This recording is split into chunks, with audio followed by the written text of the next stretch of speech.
तो मेरे ख्याल में बेहतर यही होता कि हम एक सेकुलर स्टेट बनाते और सेकुलर स्टेट के मुताबिक आगे चलते और किसी एक मज़हब को हम इस मुल्क में दूसरों पे फ़ौक़ियत ना देते और मज़हब को एक प्राइवेट मामला रहने देते। लेकिन हमने ऐसा नहीं किया। हमने हर मामले में मज़हब का अमल दख़ल शुरू किया।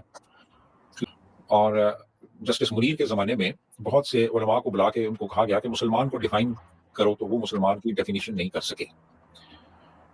तो मेरा ख़्याल है अगर कोई शख़्स मुसलमान कहता है अपने आप को, तो वो अपने आप को डिफ़ाइन कर ले और वो डेफ़िनिशन अपने तक रखे और दूसरों पे इम्पोज़ ना करे।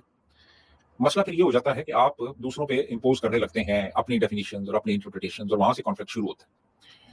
और भगवत साहब ने ये कहा कि किसी तौर भी एक्सेप्टेबल नहीं है, सही। क्योंकि इस तरह तो फिर हर कूचे से, हर गली से करिया ये मंदिर निकल आएंगे हर मस्जिद के नीचे से।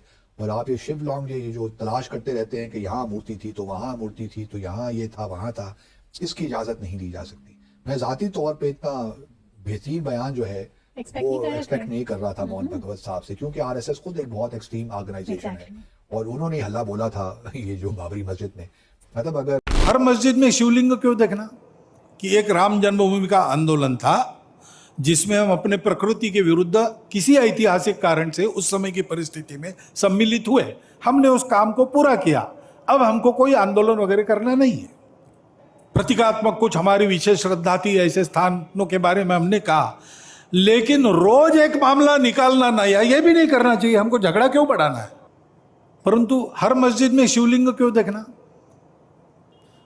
अरे भाई वो भी एक पूजा है, ठीक है, बाहर से आई है, लेकिन जिन्होंने अपनाई है वो मुसलमान, वो बाहर से संबंध नहीं रखते, ये उनको भी समझना चाहिए। ये एक ऐसी तंजीम है जिसने पाकिस्तान की सरजमीन को इसकी एक तो हमें तस्लीम नहीं किया, आज तक नहीं तस्लीम किया। जब से पाकिस्तान बना है, राष्ट्रीय सेवक सिंह, जन सिंह और महासभाई और इंतहा पसंद शिवसेना और इस तरह की जो तंजीमें हैं वो पाकिस्तान के वजूद को तस्लीम नहीं करती हैं। और ये राष्ट्रीय सेवक सिंह का एक थर्ड क्लास किस्म का कारकुन जो है उसका नाम है नरेंद्र मोदी।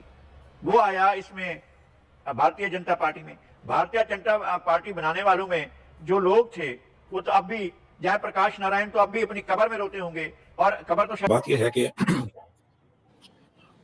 अगर जमहूरियत है तो फिर वो इस्लामी नहीं होगी और अगर इस्लामी है तो फिर वो जमहूरियत नहीं होगी। सीधी सी बात है।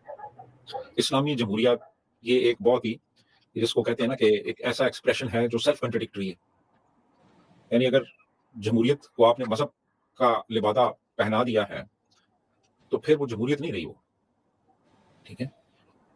तो ये एक कंट्राडिक्शन है हमारे इसमें निज़ाम में, जो कि शुरू से चली आ रही है। इस्लामी जमहूरिया पाकिस्तान, ये उतनी इस्लामी जमहूरिया है जितना कि डेमोक्रेटिक रिपब्लिक ऑफ कोरिया है, ठीक है जी। वो जितनी उसमें डेमोक्रेसी है नॉर्थ कोरिया में, उतनी फिर हमारे यहाँ जमहूरियत रह जाती है अगर हम एक इस्लामिक जमहूरियत की बात करें तो।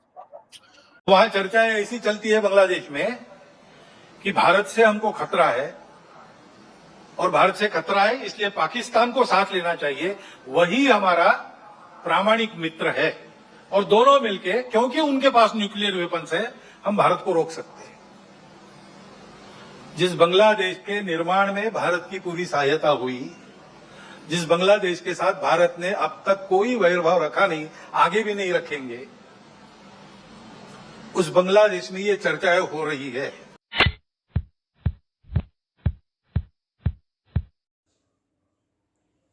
हाय, इंडिया फनी बॉस के एक नए वीडियो में आपका स्वागत है। उम्मीद करता हूँ आपने हमारी पिछली वीडियो देखी होगी। तो आज का टॉपिक है कि मोहन भागवत जो कि आरएसएस के चीफ हैं, उन्होंने लगातार कुछ समय से ऐसे बयान दिए हैं जो भारत के लिए बहुत अच्छा है। यहाँ पर रहने वाले हिंदू, मुस्लिम, बौद्ध, सिख, ईसाई, ये सभी धर्मों के लिए काफ़ी अच्छा है, क्योंकि ये आपस में मिलजुल कर रहने की हमेशा की संस्कृति है, वसुधैव कुटुंबकम की। तो ये लोग सदियों से यहाँ रह रहे हैं। हालांकि इस्लाम और ईसाई बहुत बाद में आए थे, पर यहाँ पर बौद्ध, हिंदू ये तो और जैन सब, ये सब तो बहुत पहले से रह रहे हैं। उनका, मोहन भागवत का पहला बयान था कि हर मस्जिद के नीचे शिवलिंग क्यों ढूंढना, इससे बहुत ज़्यादा तनाव होता है समाज में। और राम मंदिर वाला मामला अलग था, 1947 से पहले का ही मामला था। और 1951 के कानून में भी इसे अपवाद रखा गया था और ये मामला अब सिमट चुका है। तो अब ऐसे विवाद को पैदा करने से समाज का नुकसान ही होगा और समाज में असंतुष्टि बढ़ेगी, लड़ाई झगड़े होंगे, दंगे होंगे, इससे समाज का बहुत ज़्यादा नुकसान होगा।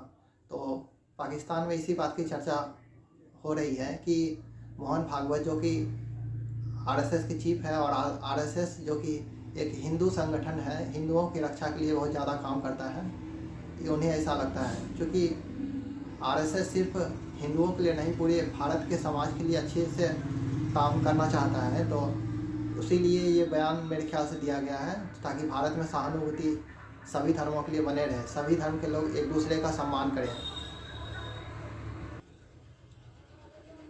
और पाकिस्तान में भी कुछ ऐसे लोग हैं जो मीडिया में ऐसे लोग काम कर रहे हैं जो ये बात समझ रहे हैं कि पाकिस्तान इस्लाम के नाम पर बना तो सही है, लेकिन इसे इस्लामिक कंट्री बनाना नहीं चाहिए था।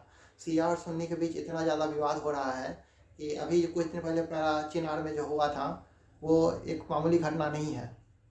और काफिर शिया काफिर, ये तो आपने सुना ही होगा, लाखों की संख्या में रैली लेके लोग बाहर आते हैं शिया को काफिर कहने के लिए, सिर्फ इसलिए कि उनकी मान्यताएं दूसरे सुन्नी से काफ़ी अलग, थोड़ी अलग हैं, तो वो काफिर हो गए क्या? ऐसा होता है क्या? आइए ये वीडियो देखते हैं, उसके बाद अंत में बात करेंगे और वीडियो पूरा देखिएगा, ये मेरा अनुरोध है ना। उसकी कोशिश यही है कि मॉडर्नाइज ना हो। हमारी रियासत पिछले 77 साल से नफरत को परवान चढ़ाती रही है और जहाँ पे रियासती पॉलिसी ये हो कि आपने हेट्रेड को प्रमोट करना है, वहां पे फिर ये इस तरह से आप की हाँ जो एक प्लूरलिज्म है वो फरोग नहीं पाता। लेकिन अब बात यह है कि अब बहुत से सोर्सेज ऑफ इंफॉर्मेशन अवेलेबल हैं लोगों को। अब हर किसी के मोबाइल पे, व्हाट्सएप पे AI मौजूद है, चैट GPT मौजूद है, तमाम चैनल्स आप देख सकते हैं, आप इंडियन ड्रामे, इंडियन फिल्में देख सकते हैं, आप इजरायली चैनल्स देख सकते हैं। मेरे पास यहाँ पे टीवी पे विश्व शांति की घोषणा करके अपना प्रभुत्व स्थापन करते हैं, तो एक तरफ विश्व शांति की बड़ी घोषणा हो रही, हमको भी उपदेश किया जाता है, लेकिन उधर युद्ध नहीं थम रहे। यहाँ हमको बताया जाता है कि आप जरा अल्पसंख्यकों की चिंता करो, लेकिन वहां अल्पसंख्यकों की क्या दशा है हम देख ही रहे ना। जो महासभाई हैं वो तो मानते नहीं है किसी मजहब को, वो तो सिर्फ कहते हैं कि हम सिर्फ हिंदू मजहब को और मानते हैं। जो अल्लाह माफ करके जनाब, जो गाय की जो गोबर है और उसकी जो गलाजत है उसको भी जायज समझते हैं अपने इस्तेमाल करने के लिए। तो ऐसे लोग जो हैं अगर मुसलत हो जाएंगे और मुल्क रियासत का कंट्रोल उनके हाथ में चला जाएगा। और गांधी भी कोई बहुत बड़े प्रोग्रेसिव किस्म के आदमी नहीं थे, लेकिन अगर गांधी का ही नजरिया रह जाता तो शायद कभी इंडिया बेहतर हालात में हो सकता था। लेकिन अब तो उस राष्ट्रीय सेवक संघ के पास है, RSS के पास है, अब तो इन्हीं के पास है। महासभाई जो हैं, ये सेवाग जो हैं, ये इंडिया को तबाह करके दम लेंगे। इंडिया के पास और कोई ऑप्शन नहीं होगा। मोहन भागवत ने कहा कि हर दिन एक नया मामला उठाया जा रहा है और इसकी इजाजत कैसे दी जा सकती है। मोहन भागवत ने यह भी कहा कि अयोध्या में राम मंदिर के निर्माण के बाद कुछ लोगों को लगता है कि वो नई जगहों पर इसी तरह के मुद्दे उठाकर हिंदुओं के नेता बन जाएंगे, जो कि स्वीकार्य नहीं है। भगवत साहब ने तो बड़ा जबरदस्त बयान दे दिया, आप इस बयान को कैसे देखते हैं और क्या ये कुछ हेल्पफुल साबित होगा जो हिंदू मुस्लिम तनाव की कैफियत मौजूद है उसको कुछ सॉर्ट आउट करने में? मोहन भागवत साहब RSS के चीफ हैं जी, बड़े इंपॉर्टेंट शख्स हैं और एक एस्टिमेट, एक स्टडी के मुताबिक RSS अगर उसको सोशल समाजी तंजीम मान लिया जाए तो दुनिया की शायद सबसे बड़ी तंजीम है। सही। उसके तकरीबन 6 मिलियन मेंबर हैं, सोशल तंजीम की बात कर रहा हूँ। इससे पहले ये बयान क्यों दिया? मोहन भागवत साहब ने बड़ा अच्छा बयान दिया और हमारा दिल खुश किया उन्होंने, लेकिन उनसे तवक्को मैं से रखता नहीं था इस किस्म के। पहले भी थोड़े कहीं कहीं वो इशारे देते रहे हैं, लेकिन खुल के बात नहीं की। इस दफा उन्होंने खुल के बात की। RSS के चीफ ने कल एक इवेंट था वहां पे पुणे में, वहां पे उन्होंने ये तकरीर की। उन्होंने कहा कि जी राम मंदिर का तो देखिए मामला डिफरेंट था, वो बात हो गई, सो खत्म हो गई। वो 1991 का जो भारत का एक्ट था, the places of worship act, वो उसमें नहीं शामिल था, वो उससे निकला हुआ था, वो एग्जैम्प्ट था, तो उस पर तो हम बात नहीं करते। वो हमारा एक पूरी हिंदू कम्युनिटी का या हिंदुओं का एक मुतालबा था शुरू से ही, 1947 से ही, तो उसको हम अभी, वो तो बन गया, बात खत्म हो गई। अब उसके बाद जो सिलसिला शुरू हो गया है, तो मोहन भागवत साहब ने ये कहा कि ये किसी तौर भी एक्सेप्टेबल नहीं है। सही। क्योंकि इस तरह तो फिर हर कूचे से, हर गली से करिया ये मंदिर निकल आएंगे हर मस्जिद के नीचे से, और आप ये शिव लॉन्ग जो तलाश करते रहते हैं कि यहाँ मूर्ति थी तो वहाँ मूर्ति थी तो यहाँ ये था वहाँ था, इसकी इजाज़त नहीं दी जा सकती। मैं ज़ाती तौर पे इतना बेहतरीन बयान जो है एक्सपेक्ट वो नहीं कर रहे एक्सपेक्ट थे। नहीं कर रहा था मोहन भगवत साहब से, क्योंकि आरएसएस खुद एक बहुत एक्सट्रीम ऑर्गेनाइजेशन है। Exactly. और उन्होंने हल्ला बोला था ये जो बाबरी मस्जिद में, मतलब अगर ठीक है, अगर बाबरी मस्जिद को वो एक उसमें उसकी परव्यू में नहीं भी आता था 1991 के एक्ट में, तो कोई ज़रूरत नहीं थी कि आप ये इतना जत्था लेकर जाते और बाबरी मस्जिद को शहीद करते। सही। अगर आप रियासती कोशिश के बावजूद अब टेक्नोलॉजी इतना आगे चली गई है कि रियासती सतह पे आप इन चीज़ों पे पाबंदियां लगा नहीं सकते। रियासती जो जबर है ना, वो अब पीछे रह गया है। अब जो हमारी नई नस्ल है वो बड़ी तेजी से महसूस कर रही है कि जो कुछ हमें पढ़ाया जाता रहा तारीख के नाम पे, वो सब बकवास और झूठ था। असल तारीख कुछ और थी। जिन लोगों को देवता बना के पेश किया जाता रहा हमारी तारीख में कि जी ये बहुत बड़े लीडर थे, उनकी असलियत अब खुल के सामने आ रही है कि वो कौन थे, क्या थे, उनके इरादे क्या थे। ये चीजें जो हैं छुपी तो नहीं रही, अब तो सबके सामने है। ये हर शख्स जो है उसको आज़ादी होनी चाहिए कि वो कोई भी मजहब, कोई भी अकीदा इख्तियार कर ले, उस पर कोई किसी किस्म की पाबंदी नहीं होनी चाहिए। और ये पाबंदी भी नहीं होनी चाहिए कि वो अकीदा ही इख्तियार करे। अगर वो कोई भी मजहब इख्तियार नहीं करना चाहता तो उसको भी आज़ादी होनी चाहिए। तो जो एक यकसां बर्ताव है तमाम अकायद के साथ, मज़ाहिब के साथ, वो सिर्फ सेकुलरिज्म में पॉसिबल है। और सेकुलरिज्म जो है वही आज के दौर में एक प्रोग्रेसिव एक सिस्टम है, एक निज़ाम है। बहुत से मुख्तलिफ फ़िरके हैं, उनके आपस में लड़ाई झगड़े हैं, मार रहे हैं एक दूसरे को। अभी कुर्रम जो है उसमें देखें ना क्या हो रहा है इस वक्त, शिया सुन्नी लड़ाई वो हो रही है। इसी किस्म की जो है वो नॉर्दर्न एरियाज में भी कॉन्फ्लिक्ट मौजूद है, बलूचिस्तान में है, इवन पंजाब में है आपस में। उसकी वजह ये है कि वो हर कोई चाहता है कि उसकी जो डेफिनेशंस हैं, उसकी जो इंटरप्रिटेशन है, उसी को दुरुस्त माना जाए और बाकी जो है वो उनको रद्द कर दिया जाए। तो ऐसे तो नहीं होता ना। ऐसे अगर आप करेंगे, आप दूसरों पे अपने अकायद लागू करने की कोशिश करेंगे, इम्पोज करेंगे, तो कॉन्फ्लिक्ट होगा। और कॉन्फ्लिक्ट जब होगा तो फिर कभी भी वो आपस में यूनिटी बरकरार नहीं रह सकती। तो इसीलिए ये ज़रूरी है कि एक मल्टी कल्चरलिज्म को और प्लूरलिज्म को फ़रोग़ दिया जाए, ताकि हर कोई रियासत के अंदर एक इक्वल सिटीजन अपने आप को महसूस करे और मिल। तो ये वीडियो आपको कैसी लगी? यदि ये वीडियो आपको अच्छी लगी है तो कृपया लाइक, सब्सक्राइब और शेयर ज़रूर करें। तो आइए इस वीडियो पर बात करते हैं। जैसा कि आपने देखा कि वीडियो में एक व्यक्ति हैं जो कि बात कर रहे हैं कि पाकिस्तान को इस्लाम के नाम पर बनाया गया भारत से अलग करके। चलिए वो तो उनके लिए ठीक था,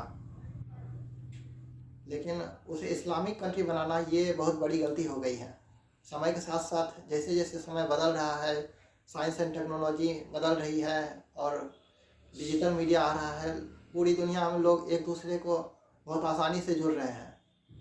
भारत की न्यूज़ 2 मिनट में ही अमेरिका पहुंच जाती है, अमेरिका की न्यूज़ 2 मिनट में ही चाइना पहुंच जाती है। 2 मिनट भी नहीं लगते हैं, कुछ ही सेकंड में पहुंच जाती है। तो इस समय में दूसरी संस्कृति को छिपाए रखना या उनकी संस्कृति के बारे में नहीं जानना, ये बहुत बड़ी बेवकूफ़ी होगी। अभी कम से कम ये मौका तो मिलना चाहिए लोगों को कि वो दूसरी संस्कृति के बारे में जान सके कि वो कैसे रहते हैं, उनकी मान्यताएं क्या है। सिर्फ एक ही धर्म के बारे में जान के अपने से ये कहना कि मेरा धर्म सबसे अच्छा है और दूसरों का धर्म नीचा है, ये पूरी तरह से गलत होगा।